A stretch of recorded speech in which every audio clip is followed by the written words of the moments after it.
née d'un travail exégétique particulier sur les textes. La science, elle est née avec Galilée, je parle de la physique moderne, d'une émancipation par rapport au texte. Et si on se dit que finalement la science doit fournir des arguments qui permettent de revenir au texte sacré pour en comprendre le sens véritable, on voit bien, c'est votre proposition, moi je pense que c'est une impasse, puisqu'il est impossible par exemple d'insérer le boson de Higgs qu'on vient de découvrir dans les textes. Il n'y a aucun endroit où on peut le caser.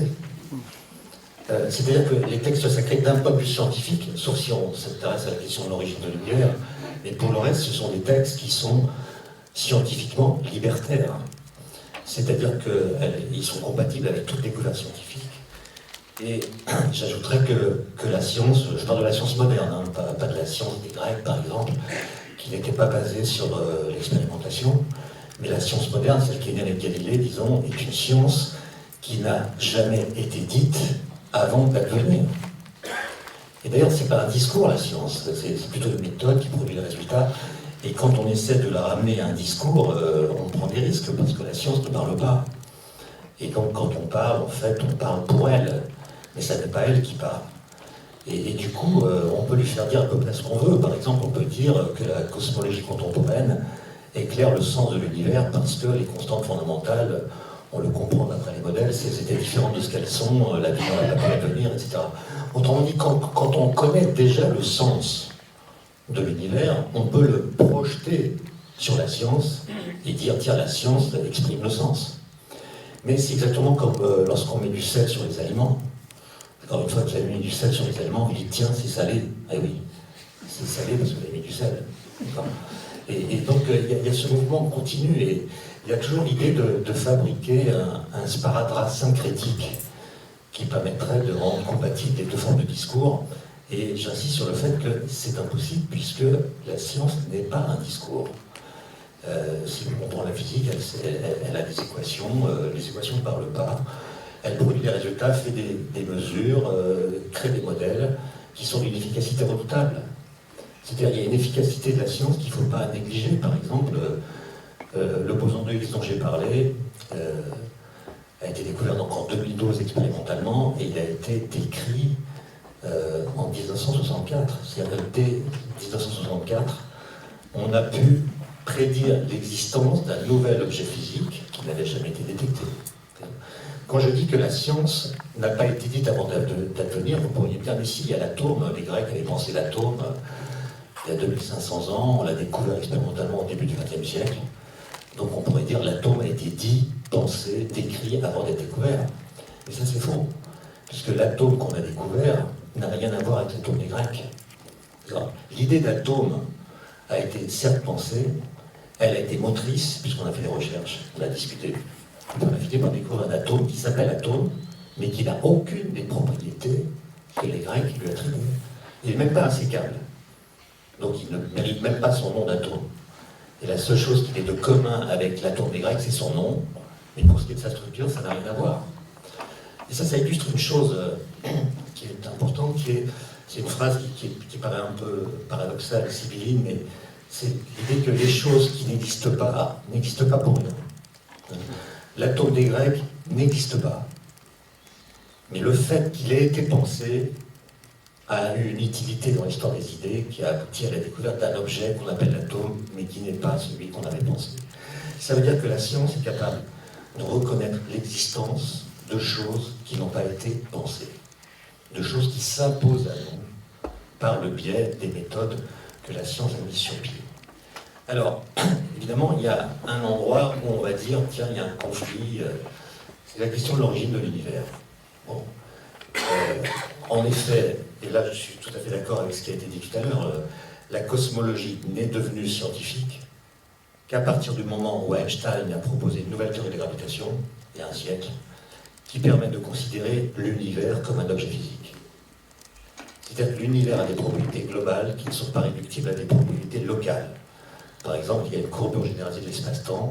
Cette courbure est une propriété de l'univers, et non pas de quelque chose dans l'univers. Ensuite, on a découvert que l'univers était en expansion, et donc il y avait une histoire de l'univers, mais cette idée, alors pour le coup, elle est présente dans toutes les cosmogonies. Moi, je ne parle pas de cosmologie avant Einstein, je parle de cosmogonie, Et toutes les cosmogonies racontent une histoire de l'univers. D'ailleurs, une cosmogonie qui dirait l'univers a toujours été comme il est, ce ne serait pas une vraie cosmogonie. Donc l'idée que l'univers a une histoire est une idée très ancienne. Elle ne date pas du tout du XXe siècle. Simplement, et même les physiciens l'avaient envisagé avant Einstein, avant même qu'on puisse faire des observations. Par exemple, au XIXe siècle, on a appliqué les principes de la thermodynamique à l'univers lui-même, on a prédit une mort thermique de l'univers. C'est bien l'idée d'une historicité de l'univers. Simplement, quand un physicien d'avant disait l'univers est une histoire, il ne disait pas exactement la même chose qu'un physicien du XXe siècle. Parce qu'au XIXe siècle, quand on dit l'univers est une histoire, on veut dire que les objets qui sont dans l'univers ont une histoire. Alors qu'au XXe siècle, c'est l'univers lui-même qui a une histoire. Et comme vous le savez, à force de dire qu'il a une histoire, on s'est dit qu'il avait un commencement. Modèle de Big Bang. Et aujourd'hui encore, on présente le Big Bang comme étant l'origine de l'univers. Or, cette idée-là, elle date des années 50, et vous imaginez bien que depuis les années 50, la science a avancé, et qu'elle a considérablement revisité ce Big Bang et le sens qu'il faut lui donner, et ce à quoi il correspond. Alors on pourrait dire, mais finalement, l'univers a une origine, c'est certain. Et la question c'est, est-ce que les discours que nous faisons porter sur l'origine sont complets ou pas? Si vous prenez les discours des trois monothéismes, ils vous disent qu'il y a un être extramondain qui est hors du monde, qui s'appelle Dieu, qui appuie sur un bouton et ça enclenche la suite. Et vous voyez bien que ce récit-là est parfaitement incomplet. On ne sait pas ce qui se passait avant. Est-ce que la notion de temps a un sens? On dit Dieu a décidé à un certain moment, mais ça veut dire quoi? À un certain moment. Donc c'est un discours incomplet qui est imprécis. Quelle était son intention? Est-ce qu'il savait ce qu'il faisait? C'est-à-dire, est-ce qu'il connaissait les lois qui allaient permettre à l'univers de se déployer? Est-ce qu'il savait que l'être humain y apparaîtrait tel qu'il est? Etc., etc. Et pourquoi a-t-il fait ça? Ça n'est pas dit. Donc, ce discours-là est un discours qu'on présente comme le fin mot de l'histoire, alors que c'est un discours profondément incomplet. Est-ce qu'il entre en rivalité avec les discours des scientifiques? Alors, là, je vais faire un petit cours de 5 minutes, c'est juste pour rappeler des choses assez simples. Dans les années 50, en effet, on prend acte du fait que, à cause de l'expansion, les températures dans l'univers baissent, la taille de l'univers observable augmente, et la densité d'énergie baisse. C'est-à-dire que si on passe le film à l'envers, eh bien, on a un univers observable qui est de plus en plus petit à mesure qu'on s'éloigne du planète. La densité d'énergie est de plus en plus grande, et les températures sont de plus en plus élevées. Et quand on extrapole les calculs basés sur les équations d'Einstein de la gravitation, et seulement sur ces équations-là, on aboutit en effet à ce qu'on appelle une singularité, c'est-à-dire un univers ponctuel. Ponctuel, ça veut dire qu'à la taille d'un point, taille nulle, température infinie, et densité d'énergie infinie. Voilà, et c'est ça qu'on appelle le Big Bang. On lui associe un instant zéro, donc c'est une singularité initiale. Et comme nous sommes dans une culture qui promeut l'idée que l'univers a été créé, nous disons que le Big Bang est l'explosion originelle qui a créé tout ce qui existe, l'espace, le temps, la matière, l'énergie, le rayonnement, etc. Et on continue à nous expliquer ceci en 2015. Or, vous voyez bien que j'ai dit suffisamment de choses dans ce petit résumé pour que vous compreniez qu'il y a quelque chose qui ne va pas. C'est que les équations d'Einstein sur lesquelles on s'appuie pour faire cette description sont des équations qui ne décrivent que la gravitation. Or, il y a d'autres interactions fondamentales dans la nature. Il y a les forces électromagnétiques et les forces nucléaires. Et donc, il y a un moment, quand vous remontez dans le passé, où les équations d'Einstein demeurent mathématiquement justes, vous pouvez faire des calculs, mais elles deviennent physiquement fausses, puisqu'elles ne décrivent pas ce que vivent les particules lorsque la densité d'énergie est tellement élevée que d'autres forces que la gravitation agissent sur elles. Et donc, il y a un moment en deçà duquel les équations d'Einstein deviennent physiquement fausses. Et ce moment, on l'appelle le mur de Planck. C'est-à-dire, en deçà du mur de Planck, les équations d'Einstein ne fonctionnent plus. Elles ne fonctionnent plus physiquement, même si vous pouvez toujours vous amuser à faire des calculs mathématiques. Et donc la question c'est, sur l'honnêteté intellectuelle, ça consiste à dire qu'entre le mur de Planck et notre époque, il s'est écoulé 13,7 milliards d'années. Mais le mur de Planck, c'est pas l'origine. Et donc, qu'est-ce qu'il y a avant le mur de Planck? Le problème, c'est qu'on ne sait pas, puisque on a une physique aujourd'hui qui est basée sur deux pieds incompatibles l'un avec l'autre. Il y a d'une part la relativité générale qui décrit la gravitation, à partir d'un espace-temps qui est lui-même un objet physique. Et puis les trois autres interactions sont décrites dans ce qu'on appelle la physique quantique, dans le cadre d'un modèle qu'on appelle le modèle standard. Bon. Et l'espace-temps du modèle standard n'est pas celui de la relativité générale. Donc ces deux théories ne sont pas compatibles. Et il y a depuis 40 ans, il y a d'énormes efforts qui sont faits en physique théorique pour essayer de trouver un cadre nouveau dans lequel on puisse décrire les quatre interactions ensemble, et donc décrire ce qui s'est passé avant le mur de Planck. Il y a différentes pistes, peut-être que vous connaissez certains noms, la théorie des cordes et d'autres choses. Aucune de ces pistes qui sont à l'ébauche, qui sont des pistes de recherche, qui sont des modèles, si vous voulez, on n'a aucun moyen expérimental de sélectionner parmi les idées théoriques qui sont explorées lesquelles sont les bonnes. On manque de données expérimentales. Par exemple, au LHC, au CERN, qui vient de redémarrer, on donne aux protons qui entrent en collision l'énergie d'un moustique en vol. Et donc on recrée les conditions de l'univers lorsque les particules avaient l'énergie d'un moustique. Et le mur de Planck, c'est quand les particules avaient l'énergie d'un TGV. Donc c'est beaucoup plus. Et expérimentalement, on est très loin de ces conditions. Simplement, le point important, qui est capital en fait, c'est que quelle que soit la piste théorique que vous utilisez aujourd'hui pour unifier les interactions, et que vous l'appliquiez à l'univers primordial, à l'univers d'avant le mur de Planck, quelle que soit la piste théorique, la singularité initiale disparaît. D'accord?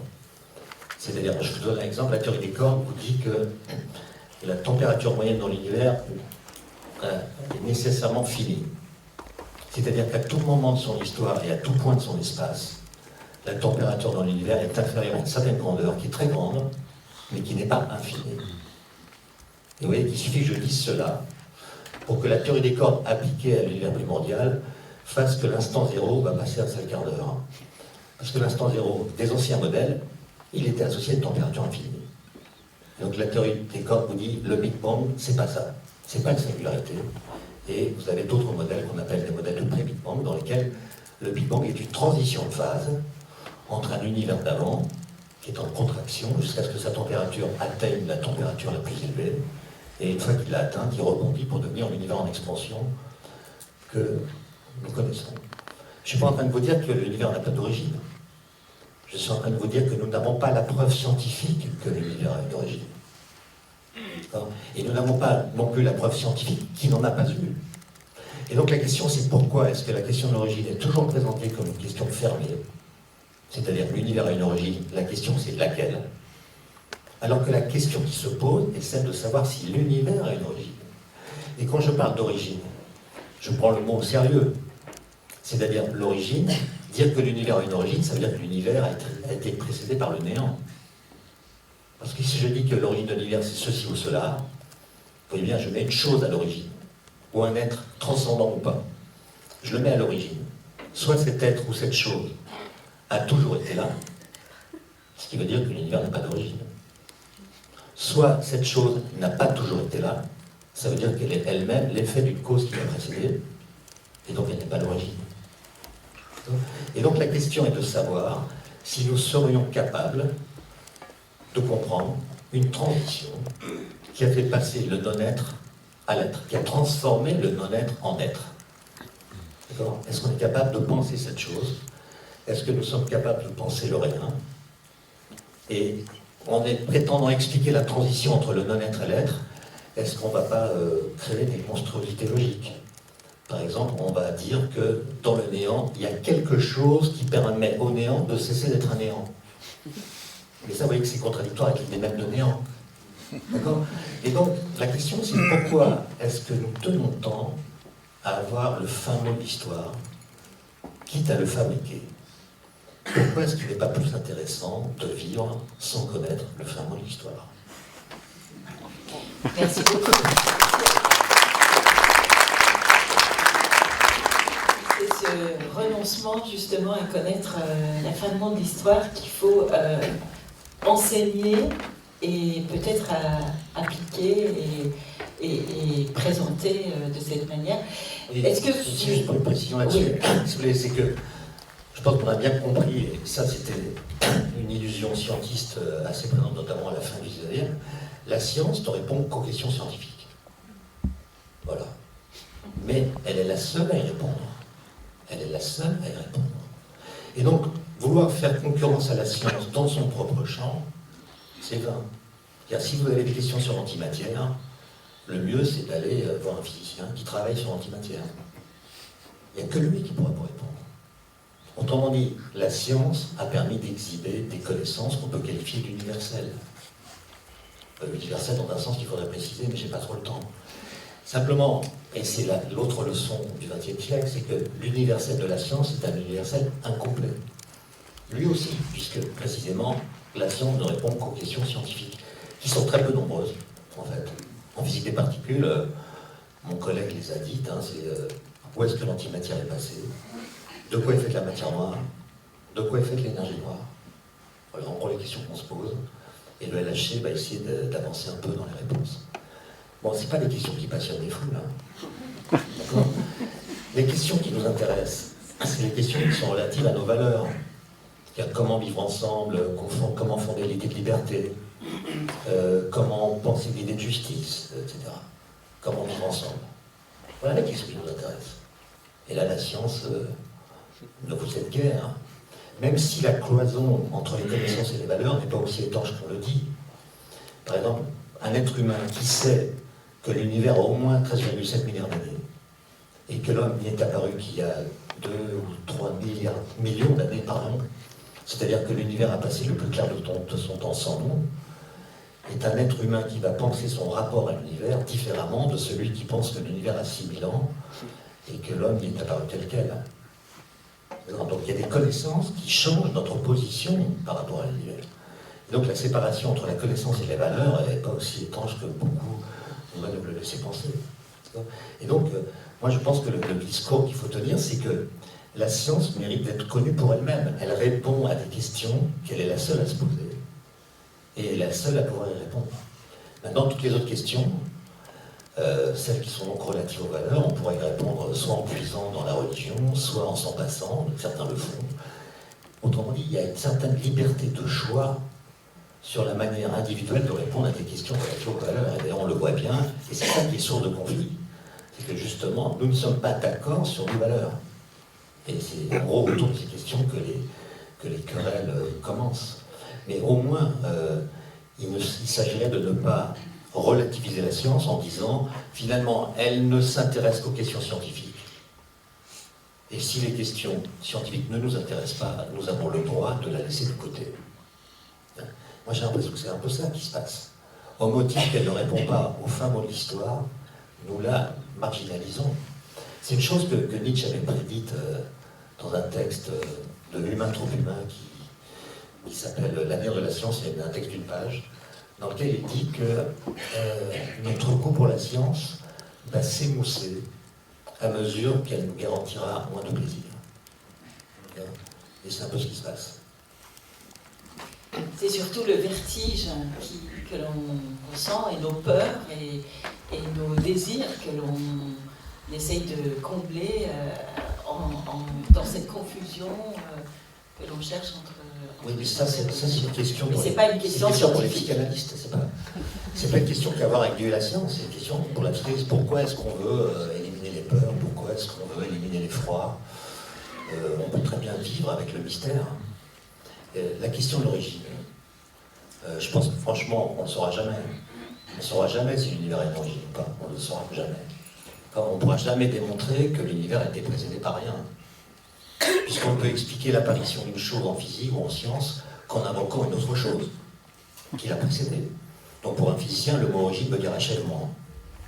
Quand je comprends l'origine des atomes, je décris l'ensemble des processus antérieurs à l'apparition des atomes qui ont fait apparaître les atomes. Donc le mot l'origine des atomes, c'est décrire un processus dont l'atome est la fin. Okay.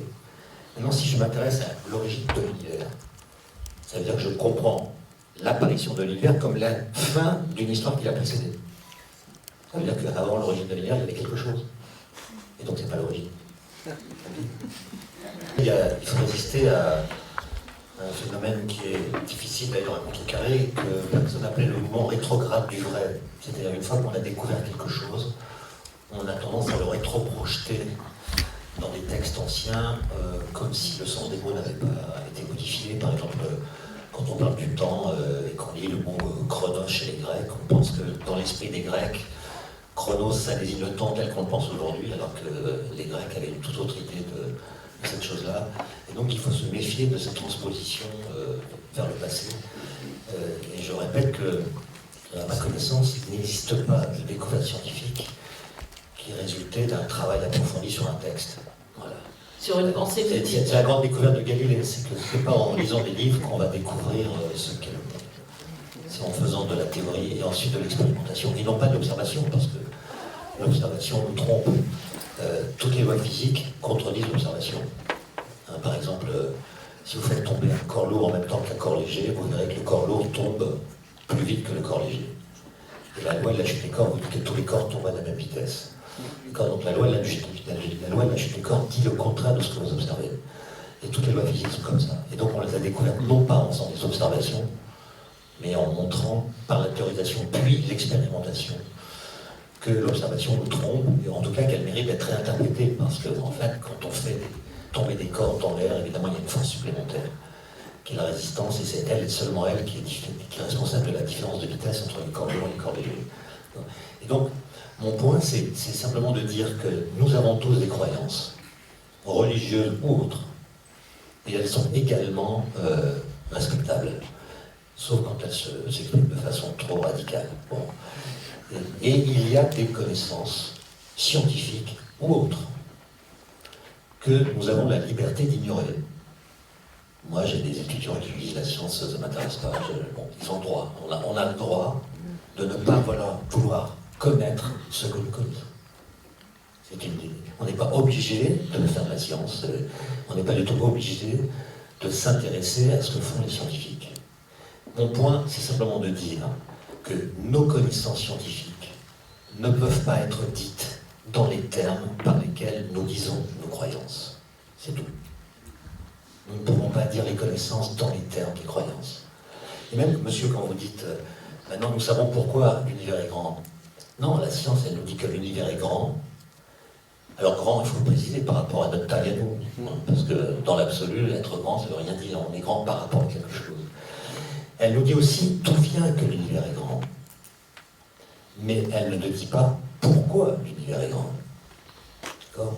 Elle nous dit d'où vient qu'il soit devenu grand. Et en disant il fallait le temps que l'homme apparaisse, on introduit une cause finale. C'est-à-dire on introduit l'idée que l'univers est grand pour que l'homme puisse apparaître. Or, c'est pas du tout ce qu'on peut dire à partir simplement de la science. C'est une sorte d'interprétation qui rend justice à la place de l'homme dans l'univers à partir d'un argument qui s'appuie sur la science, mais qui en fait le prolonge avec une cause finale dont les scientifiques essaient de se débarrasser. Je suis mal à l'aise avec des mots, si vous voulez, comme cohérence. L'idée qu'il y ait de la cohérence devrait inférer l'idée qu'il y a du sens, par exemple, je ne sais pas pourquoi. Mettre en avant de tout, comme le fait la personne que vous avez étudiée, l'ordre et la beauté, comme les Grecs. C'est quoi l'ordre? Et c'est quoi la beauté? Est-ce que la beauté est une qualité intrinsèque du monde, ou est-ce que la beauté suppose un humain qui dise c'est beau? Il y a toutes sortes de questions comme ça. Il ne suffit pas de mettre des mots en avant pour que la question soit résolue. Faire baptiser un problème, c'est pas le résoudre. Et donc, si le but c'est d'être à l'aise, si le but c'est d'être assuré, si c'est ça le but de l'entreprise humaine, c'est d'être à l'aise. Mais toutes les techniques sont bonnes. Chacun fait comme il veut, comme vous le dites, chacun fait sa sauce, et il trouve les valeurs qui lui conviennent. Mais il y a toujours un risque, c'est qu'au motif que nous déclarons aimer la vérité, nous déclarions en fait vraies les idées que nous aimons. D'accord ? Et donc il y a ce piège tout le temps. On choisit les idées qui nous plaisent parce qu'elles sont capables de nous apporter du confort ou du réconfort si on est angoissé. Mais il se pourrait que la vérité soit triste, comme disait Renan. En fait, on n'en sait rien. Et donc, moi j'ai compris votre démarche finalement en vous écoutant. C'est que vous dites que le grand public est largué, etc. Il a des croyances, et il faut l'amener à la science en partant des croyances et en montrant que la science finalement les éclaire. Mais pourquoi ne pas lui parler directement de science? C'est-à-dire, il y a toujours l'espoir, et j'ai compris que votre démarche est une démarche tactique, c'est-à-dire, vous avez bien fait la différence entre connaissance et croyance, connaissance scientifique et croyance religieuse, par exemple. Vous l'avez bien dit, mais vous dites, d'un point de vue pragmatique, si on veut que le public vienne à la science, il faut partir de ses croyances et puis les éclairer. Moi, je pense qu'il faut plutôt utiliser la science comme une source d'étonnement, c'est-à-dire que la science, et là encore, j'insiste sur le fait que je ne parle que de la science moderne, quelque chose d'absolument étonnant, qui provoque, lorsqu'on la prend au sérieux, des chocs dans la pensée. Dans la pensée, peut-être dans la psyché aussi, mais d'abord dans la pensée, c'est-à-dire comprendre que la science est capable d'expliquer le réel par l'impossible. C'est-à-dire elle explique ce que nous observons par des lois qui contredisent ce que nous observons. C'est quand même des choses qui font réfléchir. Depuis toujours, les philosophes, enfin, depuis toujours, disons, depuis Aristote au moins, et puis les théologiens nous expliquent qu'il y a un lien entre matière et substance et masse. C'est la même notion, qu'on est incapable de penser la matière sans lui attribuer une masse, et qu'on est incapable de penser une masse sans l'avoir incarnée en particules de matière. On a tous appris ça à l'école. Et bien la découverte de Bose-Andrix nous montre que c'est faux. Voilà.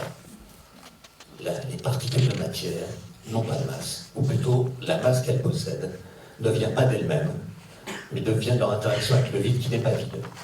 Ça devrait quand même nous intéresser en tant que connaissance. Ensuite, savoir si cette connaissance infère un sens sur nos vies, etc. Bon, chacun fera ce qu'il voudra. Mais d'abord, il y a cette connaissance. Et on doit l'apprécier à la juste hauteur de ce qu'elle signifie. Ni plus bas, ni plus haut. Ni plus haut, parce qu'on pourrait en inférer toutes sortes de choses sur l'origine de la masse, de l'univers, du temps, etc. Ni plus bas, parce qu'en fait, c'est quand même quelque chose qui dit des choses sur la capacité de l'esprit humain à comprendre quelque chose qui ne vient pas de lui. Et donc ça démontre qu'il y a une sorte d'en dehors de l'esprit que l'esprit peut coloniser en partie. C'est déjà pas mal. Et il me semble qu'il n'y a pas besoin, pour expliquer ça, d'aller partir des croyances pour montrer en quoi cette découverte viendrait nous éclairer, parce qu'il y a tous les problèmes d'exégèse, d'herméneutique, d'interprétation. Bon, moi je suis allé en prison il n'y a pas très longtemps, pas comme détenu, pour parler à des détenus, justement de cosmologie.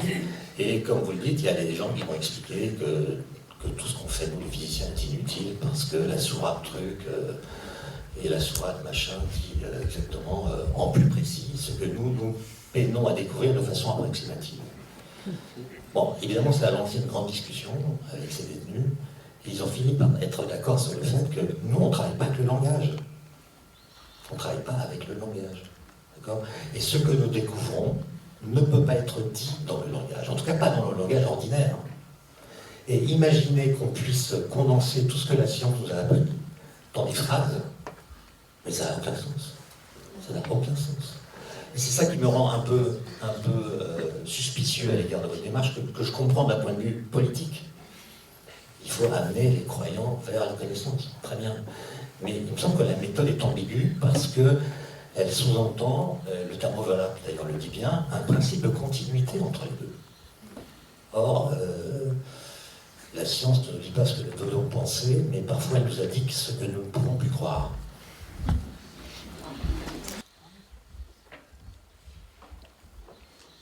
C'est d'abord un œuvre intellectuelle. C'est-à-dire qu'on a appris, on a compris que l'homme est apparu il y a 3 millions d'années, peut-être 4, ça se discute. En tout cas, il est là depuis peu de temps. Et donc, on peut le comprendre de 1000 façons, je veux dire, spirituellement. On peut dire que l'homme est l'aboutissement d'un processus long qu'il a ignoré. On peut aussi dire que l'homme est l'aboutissement, justement, exceptionnel d'un projet qu'il a porté secrètement pendant des milliards d'années. Donc, ça dépend de votre narcissisme un peu. Est-ce que vous êtes une poussière d'étoiles, comme ça, au hasard, vous faites poussière d'étoiles, ou est-ce que vous êtes le résultat d'un projet? Vous voyez bien que ça, vous pouvez penser à votre guise, spirituellement. Mais c'est pas la science qui va vous dire comment vous devez penser cela. Donc, oui, moi j'ai un discours assez simple, hein, c'est que les découvertes scientifiques sont remarquables, c'est des petits bijoux. J'ai une admiration sans borne pour les génies des années 20, les gars qui ont fait la physique quantique. disons, examiner cet exploit intellectuel qui a conduit à ce qu'on comprenne le monde des particules. À partir de critères, alors beauté et ordre, je vous ai dit, je suis un peu réticent parce qu'il y a des théories très belles, enfin jugées très belles, qui se sont révélées fausses. Donc il ne suffit pas qu'une théorie soit jugée belle pour qu'elle soit vraie. Voilà. Et donc, ça on l'a appris. Par exemple, le boson de Higgs, c'est le résultat d'une mesure de symétrie. En général, on trouve que la symétrie est plus belle que la mesure. Bon, et en fait, on découvre que les mesures de symétrie, c'est-à-dire le fait que les équations par lesquelles on décrit la matière sont beaucoup plus symétriques que la matière elle-même, donc il y a une mesure de symétrie. C'est un truc assez fascinant qui montre que la beauté est quelque chose qu'il faut interroger. En tout cas, dans le domaine des sciences. Après, évidemment, chacun a sa définition de la beauté, son rapport à elle, et chacun est libre, si vous voulez. Mais la question, c'est savoir quel contentement spirituel on veut. Est-ce qu'on accepte d'être dans l'effroi, ou est-ce qu'on veut se rassurer? C'est ça l'enjeu. Et selon la voie que vous choisirez, vous mobiliserez la science dans le sens qui vous permettra d'atteindre ce but. Est-ce que vous voulez être effrayé? On peut vous donner de quoi? Est-ce que vous voulez être rassuré? On peut vous fournir des trucs. C'est au choix. Il y a des gens qui ont fait des découvertes avec lesquelles ils n'étaient pas d'accord. Donc ce n'était pas du tout l'intention. Le meilleur exemple, c'est Max Planck. Il a introduit le quantum de Planck dans un acte de désespoir parce qu'il est en train de commettre un crime à l'égard de la physique. Et donc il découvre quelque chose avec lequel il n'est pas d'accord. Donc c'est pas le résultat d'une intention. Oui, mais qu'il y a un lien quand même finalement avec voilà, la personne qui rentre dans un processus de découverte et ça interfère avec... Absolument, mais la personne, voilà. il y a toutes sortes de mécanismes de découverte, on l'a dit, ça peut venir d'un rêve, comme chez Einstein parfois, d'une expérience de pensée, ça peut venir d'une lecture, d'une observation, d'une inspiration, évidemment. Mais ce qui fait que la science est la science, c'est justement qu'elle produit une objectivité qui n'est pas celle de ceux qui la font. C'est-à-dire, si l'objectivité de la science dépendait de l'objectivité scientifique, il faudrait lui dire adieu comme c'est Popper. Autrement dit, l'objectivité de la science, elle vient d'une objectivation qui vient d'une discussion très réglée entre scientifiques, etc., qui finissent, au bout d'un certain temps, par admettre que cette théorie est valide. La théorie de la relativité en 1905, si on avait fait voter les physiciens pour ou contre, c'était le contre qui l'emportait massivement. D'accord? Donc l'objectivation, elle ne vient pas des scientifiques, elle vient de leur façon de travailler collectivement. Et nous tous, scientifiques, nous recevons tous les jours des manuscrits de personnes qui nous disent « ça fait 40 ans que je travaille sur ce sujet, donc j'ai trouvé la solution ». Comme si le fait d'être solitaire et de travailler donc seul sur un sujet pendant très longtemps était l'indice qu'on a trouvé la solution. C'est pas du tout comme ça que ça marche. Chacun individuellement, on peut fabriquer une vision du monde, un système du monde, etc. Dire que Adam est né avant tout le monde. On peut chacun fabriquer une histoire. Et souvent, les gens nous disent « mais monsieur, est-ce qu'on ne pourrait pas imaginer que l'univers, etc. » Et évidemment, on répond toujours « mais oui, on peut l'imaginer puisque vous l'avez imaginé. » Et donc la question est de savoir si ce que vous imaginez est vrai ou pas. Et c'est ça le travail. Le travail, c'est pas d'avoir des hypothèses comme ça, c'est très facile d'imaginer des choses. Et donc les deux questions qui restent ouvertes, c'est d'abord, est-ce que ce qu'on imagine peut être vrai? Première question. Deuxième question, est-ce que ce qui est vrai est imaginable? Il y a un physicien qui est devenu géographe, qui s'appelle David Cossandet, qui a écrit un livre sur cette question. La question c'est pourquoi le monde appartient-il à ceux qui se lèvent occidentaux, comme Et en fait, la science moderne, alors moderne donc, 17e siècle, Galilée, la grande rupture de Galilée, elle est née en Europe. Alors on va dire qu'avant il y avait des courants, la Grèce, qui d'ailleurs est dans l'Europe, ou bien et les mathématiciens arabes beaucoup plus en avance par rapport à mais la science moderne avec le geste galiléen. Les lois de la nature sont écrites en langage mathématique, etc. Ça, c'est l'Europe. Si vous regardez maintenant, je parle de la physique, comment elle s'est construite 17e, 18e, 19e, 20e, jusqu'à la Deuxième Guerre mondiale, que des Européens. Il n'y a pas il n'y a même pas un Américain. Que des Européens. Et alors la question est pourquoi? Alors on peut invoquer le monothéisme, l'idée de loi universelle, etc. La notion d'individu. Et l'hypothèse qu'il propose en plus, c'est le fait que quand vous regardez la carte du monde, et que vous regardez comment l'Europe est topologiquement incarnée, vous observez ce qu'il appelle une thalassographie articulée. C'est-à-dire que quand vous regardez l'Europe, vous voyez qu'elle est découpée, il y a des bras de mer partout. D'accord? Ce qui a permis l'apparition d'États stables et en même temps obligés de converser avec leur extériorité. Ils étaient protégés des invasions, mais en même temps ils étaient obligés de discuter avec leurs voisins. Et c'est ce mouvement-là qui a permis l'échange d'idées, alors que dans les monoblocs, où des idées un peu arrêtées se sont fixées, justement, et que l'Europe a été obligée de discuter avec elle-même. Alors, le miracle grec, c'est déjà un peu ça, avec les îles, etc. Et en Europe, on peut généraliser le raisonnement en disant que l'Europe a bénéficié d'une géographie qui a permis la confrontation avec des idées différentes de celles qui commençaient à naître en tel ou tel endroit.